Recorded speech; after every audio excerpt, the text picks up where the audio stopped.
নেহা তুমি রেডি আছো? হ্যাঁ, নেহা নিজের বিষয়টা বলে তুমি শুরু করবে তোমার প্রেজেন্টেশন। প্রথমে বলো তুমি কি ডিজিসি ফিলসফিতে শেয়ার করেছো, আমি স্ক্রিন শেয়ার করে দেবো। হ্যাঁ, আমার মনে হচ্ছে সুমনা ম্যাডাম ডিজিসি ফিলসফি দেখেছি যেন আমার মনে হচ্ছে, তারা আমি কাছে করে নিচ্ছি। হ্যাঁ ম্যাডাম, আমি স্ক্রিন শেয়ার করবো তো তোমার জন্য? ঠিক আছে,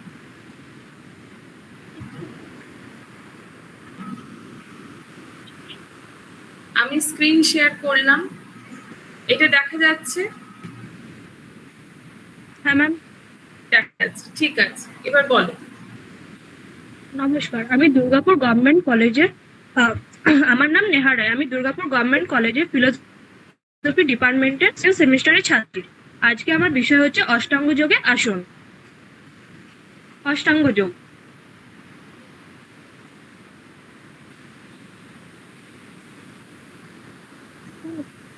বলো।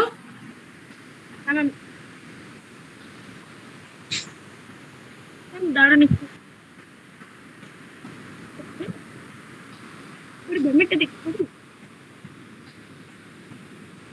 বিবেক জ্ঞান লাভের জন্য চিত্তশুদ্ধির প্রয়োজন এবং চিত্তশুদ্ধির জন্য প্রয়োজন অষ্টবিধ অনুশীলন বা যোগানুষ্ঠান।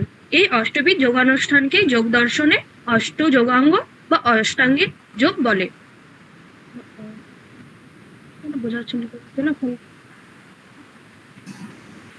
মহান ঋষি পতঞ্জলি অষ্টাঙ্গ যোগে আটটি যোগের কথা বলেছেন। যম, নিয়ম, আসন, প্রাণায়াম, প্রত্যাহার, ধারণা, ধ্যান ও সমাধি।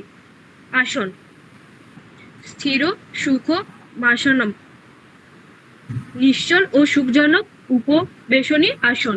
যোগ সাধনার জন্য আসন অত্যাবশ্যক। আসন বা ভঙ্গি হলো অষ্টাঙ্গ যোগের তৃতীয় অঙ্গ। আসন হলো একটি ভঙ্গি যা একজন নির্দিষ্ট সময়ের জন্য ধরে রাখতে পারে। আরাম, স্থির, আরামদায়ক ও গতিহীন থাকতে পারেন। শরীর নীরোগ ও সুস্থ না হলে যোগ আসন সাধনা সম্ভব হয় না। শারীরিক সুস্থতার জন্যই আসন আবশ্যক।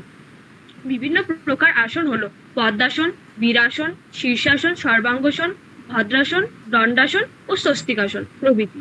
এই বলে আজকে আমার প্রেজেন্টেশন শেষ করছি। Thank you. আচ্ছা নেহা, আসন কি কেবলমাত্র শরীরকে ভালো রাখে না মনকেও ভালো রাখে? একবার একটা কোনো জায়গায় তুমি ছোট করে উল্লেখ করেছো, এটা যদি এক লাইনে আরেকবার বোঝাতে। আসন আমাদের মন, শরীর সবকিছুই ভালো রাখে। আসন তো শারীরিক একটা বডিলি পশ্চার, সেইটা মনকেও ভালো রাখছে, এটা আমরা বলি। তাহলে এইটা কিভাবে হয়? ম্যাম, যে কোনো জিনিসের আমাদের প্রথমে মনকে সুস্থ রাখতে হবে। মন যদি সুস্থ বা স্থির না থাকে তাহলে কোনো কিছুই ঠিক থাকবে না। তাহলে মন যদি সুস্থ বা স্থির না থাকে তাহলে আমি কিন্তু বডিলি পশ্চারটাও করতে পারবো না। আমার শরীর কিন্তু একটা শুকনো পাতার মতন তিরতির করে কাঁপবে। আমি যদি কোনো একটা পশ্চারে কনসেন্ট্রেট করতে চাই, আমি যদি দাঁড়িয়েও থাকতে চাই, দাঁড়ানোটাও একটা বডিলি পশ্চার, সেটাও একটা আসন কিন্তু। তো সেটাও কিন্তু আমি প্রপারলি দাঁড়াতে পারবো না, বিকজ আমার না হয় কোমরে ব্যথা করবে, নাহলে পায়ে ব্যথা করবে, নাহলে আমি কোনো একটা পায়ে ভর দিয়ে দাঁড়াবো, দুটো পায়ে ভর দিয়ে দাঁড়াবো না, যদি আমার চঞ্চল হয় চিত্ত। ঠিক আছে নেহা, ঠিক আছে, ওকে, থ্যাংক ইউ।